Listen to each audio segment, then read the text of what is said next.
Yo, what is going down? Welcome back to another episode of J World Trap TV. Guys, we are back with Atlanta Season 4, Episode 3. This episode is called Born to Die. Gonna do that quick recap and just take a look at what's going on. Okay, episode starts. We got Paperboy backstage. Looks like he just did his show. We got a dude in a suit who approaches him. He's asking Paperboy how he does what he does, how he has that swag, how he has that delivery and that confidence. Paperboy is like, hey man, talk to my manager. The guy is asking him if he can help mentor his son who does rapping, but Paperboy is really not interested in doing it until the guy offers him $1 million. Paperboy's like, oh shit. So then that kind of changes his mind. Next scene, we got a corporate meeting at what looks like maybe Earn's new consulting job.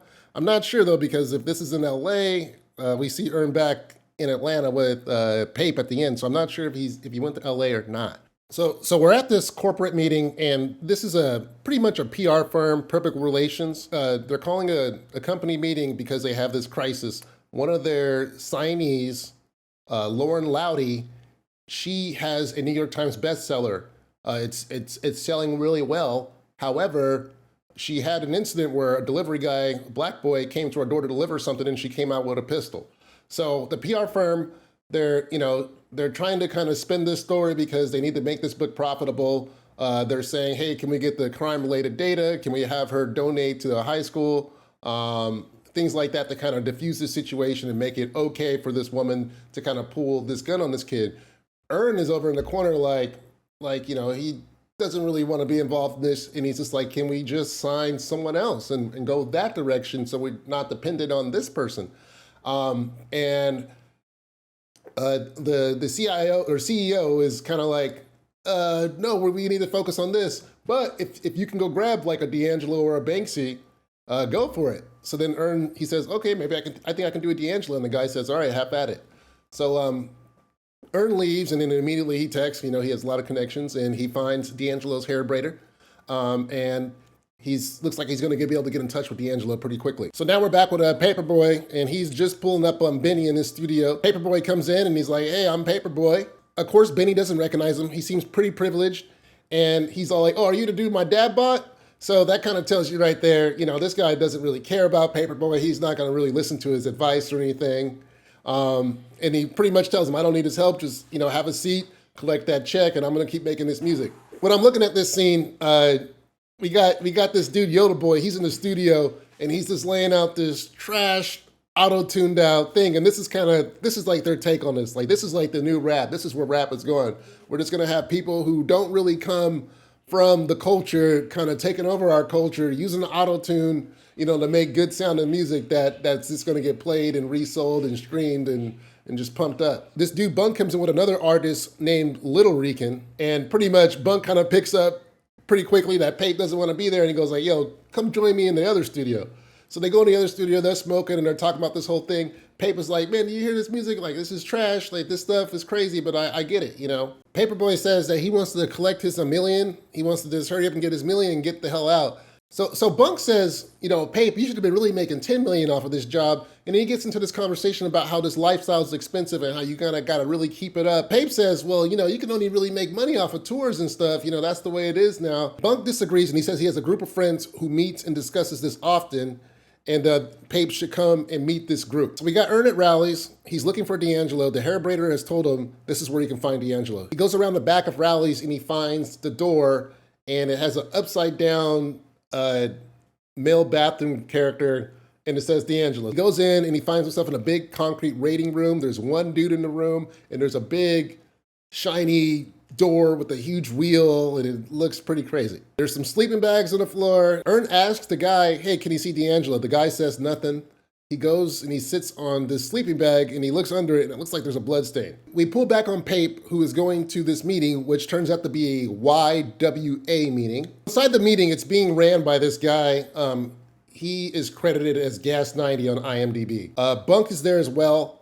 And the guy, he comes in and he says like, hey, if you're here for rap, we all know you can rap. We all know you can rap really good, but this is not about rap. He goes on to say that, rapping, while it can make us successful, it's not going to make us that longevity money that we really want, that $1 billion lifestyle. And what he says is, he says, look at Cassidy. Cassidy's an amazing rapper, amazing battle rapper, amazing guy. But this guy, he never became a billionaire. Now then he shows like a picture of a group of kids, and he goes like, "What pitch? Who do you think in here is going to become the billionaire and have a bunch of streams?" And then there's a white guy in the middle. So I'm thinking what he's trying to say is the white guy. So Pape asks, "What is a YWA?"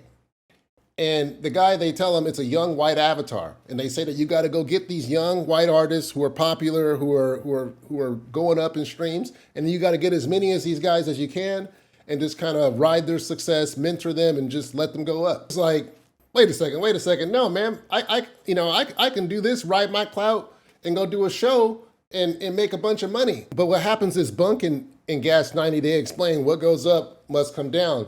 And they kind of give him this idea of these 3 stages of the gangster rap career. First, there's stage 1, when you're young gangster rap and you're coming up, everything's flashy.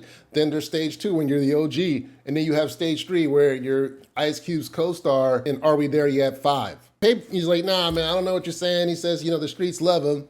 But then they go like, hey, that's what you say, but then you can end up like Blue Blood. So when they say, hey, you can end up like Blue Blood, this kind of hits Pape, because if you go back to episode 1, and this kind of episode helped me understand it a little bit more. But basically, Pape is thinking about his legacy. He's rapping and stuff like that, but what about after he's dead? Or what about after rap? So he's thinking like, how do I, continue this? How do I keep this going? Because, when I die, I don't want him just to be a few dudes show up inside of a funeral home. Pape goes to a high school where Benny is performing. He's here to attempt to get Benny to sign to his management. As he's walking up, he thinks this whole thing is whack. Benny's over there, meeting with his fans and stuff. And he think, remember, Pape's from the streets. So when he sees this kind of stuff, this is culture vulture stuff. These dudes, they're not from the same experience as he is. So this is totally culture vulture as far as he's concerned. So Pape, he walks up and he sees Yodel Kid, and he asks Yodel Kid to go grab Benny. Yodel Kid is intoxicated and he's talking to a chick, but he gets him to Benny. Pape starts working with Benny, and he's like, hey, man, I can manage you. I can streamline your career. I can get you to do the things that you want to do. Come mess with Paperboy. And Benny tells him that he already got signed by Bunk. He says that Bunk came over the same day they were in the studio, took him to the side, and told him, the same things, and, came up with a plan. So Pape is like, oh, shit. So he goes and he talks to Yodel Boy. He gives Yodel Boy a ride, but it looks like Paperboy might be trying to manage Yodel Boy instead. I don't know. I keep calling him Yodel Boy. His name is Yodel Kid. Yodel Kid, guys. Yodel Kid. Sorry, I don't know why I keep calling him Yodel Boy. So now we're back with Earn, and it looks like Earn has been here at D'Angelo's for a long time. He's playing handball. He's brushing his teeth. He wrote D'Angelo on the wall. He's charging his phone, for Christ's sakes. So he finally asks for water, and the guy, he points to like this cabinet/closet on the other side of the room. Earn goes over there, and it's just Dasani water in there. And then at this point, he's upset. He's like, all right, this is unacceptable. I need to see D'Angelo. Where's D'Angelo? The guy says nothing still. Hasn't said a word the entire time he's been there. So then Earn grabs a pamphlet, next to his chair, and he starts reading from the pamphlet. He says, what is D'Angelo? He says, we are D'Angelo. And he says, let me experience D'Angelo. So this is the magic password. The guy gets up, he grabs this big ring of keys, and he takes them into what looks like a wall safe, but what opens up to be what appears to be like a wall safe, but really it's a morgue, what you would find in a coroner's office, where they put the dead bodies in. So Earn, he crawls through this space, and he comes into another room, and this room is more of like a bedroom. There's a guy playing video games in here. We have Al Green, How to Mend a Broken Heart playing as well. And the guy, gets up, grabs some Wonder Bread, puts some peanut butter on there, puts some chicken skin on there, and then puts, I think, seasoning salt. And then he starts to eat this, which is pretty gross, in my opinion. Earn tells the guy that he is not D'Angelo. And then the man says that they are experiencing D'Angelo. And so we pretty much get into this, what I liken it to the Matrix architect scene, right? When he comes in, he asks what the Matrix is, and the guy explains. So the guy says, he's a part of he says D'Angelo is a complex network of men, women, and D'Angelos, and it kind of sounds like a kind of cult thing. Earn still isn't buying it. The guy says that Earn has proven himself capable of being a protector, and then he wipes some peanut butter across his head. Earn tells him again, he goes like, hey man, if I don't sign D'Angelo, I'm gonna be in a lot of trouble. And then the guy kind of switches and he says, you've been having dreams since you were 8 years old of people trying to drag you where you're swimming, and people are trying to drag you underwater. Why do you think that the people trying to drag you underwater are trying to harm you? And then this kind of wakes Earn up, and he stops that conversation. He starts to leave, and the guy says, hey, this is all expensive. Do you want to sign him? And Earn's like, no. Earn takes off. We're coming up, and we got Paperboy. He's at the Grammys. He runs into Gas 90 and Bunk. And Gas 90 and Bunk, they were just sitting there kind of, jumping off their success, because Benny's there at the Grammys. And they're like, hey, man, we haven't been here before. See where these young white avatars got us? Yeah, see, now we're here at the Grammys. So Paperboy walks up, and first thing Bunk does is he apologizes for signing Benny before he could. And Paperboy's like, oh, it's cool. So then they ask, oh, did you get nominated for a Grammy? And he's like, no, I'm here supporting my new artist. So it turns out, Paperboy, he went and signed Yodel Kid, and Yodel Kid went platinum 3 times. So he's really successful. He's doing good. He has his own artist now. So after Paperboy gets done talking about his success with his new artist, he starts looking for his new artist. So Paperboy, he runs into Benny and he goes like, hey, yo, where's Yodel Kid at? And then we find out that Yodel Kid has passed away. Turns out that he just overdosed a few hours ago. I guess the drivers went to go pick him up to bring him to the Grammys, and he was overdosed. So it turns out Pape doesn't even know he died, and he's just like, oh my God, he's like kind of freaking out because like, think about it, he just got all the success with the new artist and all of a sudden, boom, gone like that. And Benny says, well, he'll probably win the Grammy. So now we switch to Darius, Earn, and Pape, and they're all together, and they're announcing the winner for Best Rapper at the Grammys, and they're like, the winner is, well, no brainer, Yodel Kid. So I don't know why it's no brainer, but Darius says, yeah, Grammys aren't for black people. So Pape looks over and he's like, yo, I guess I'm not really cut out for this management gig. He says it makes him feel sick, and Earn kind of laughs. He asks Earn how he feels. Earn says, it's not about what feels good, but what survives. After Earn tells him this bit of advice, he tells him he has a meeting on the West Side and he has to go. So I guess Earn is flying back and forth between Atlanta and the West Coast. He just confirmed it right here. So now Darius says he has an after party he's going to go to, and if Pape wants to join him, Pape is like, nah, I'm good. And then Pape just kind of sits there and takes in the scene. And then we end the episode. So when I think about what this episode was about, like I was saying in my last episodes, these guys are still not comfortable with this new level of fame. We have Earn, he goes to this new company.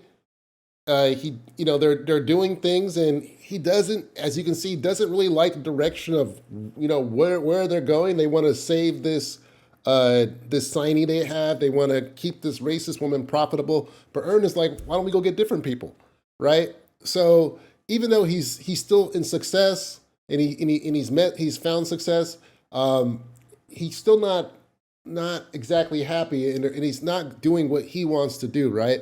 Also, in that scene, when the woman says, when they bring up the book, it was I Was Wrong. Someone wrote it. I mean, someone in the group read it, and they said, yeah, I read this book, and I kind of learned that everything is not how it seems. So that's really important, because that kind of comes throughout this whole episode. Everything isn't how it seems. And this kind of is how we go over the Paperboy, because, he thinks that, because he's successful now, based on, going to tours and all that stuff, that he's fine, but that's not really how it seems, right? We have these younger guys who are coming in, going platinum in 11 days off of streaming and stuff, and they're not even real artists. But we're saying that their music is being played on the streets, etc. Right? I want to go back to the D'Angelo thing. This one is a little tougher to kind of pull together. But if you guys remember, in that scene, the guy says, and you've been having these dreams for 8 years, and you feel like, or he says you've been having these dreams since you've been 8, and you feel like there are people trying to pull you down. And he says, what if they're not trying to harm you? So if you think about, if you analyze this, Earn he says this once in season 1, when he says he feels like when he's having these dreams and people are he's swimming and people are trying to pull him down, and then also in season 3 in the first episode when the guy is on the boat and he gets pulled down by a bunch of hands. So it seems like they're trying to resolve that whole dream thing.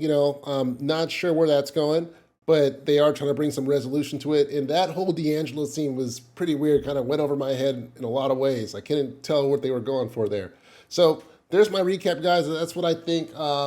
Make sure you guys tap in. I appreciate it. Really appreciate all the love. I think we got 75 subscribers. Really appreciate it. I will see you guys next week for the next recap. All right, peace.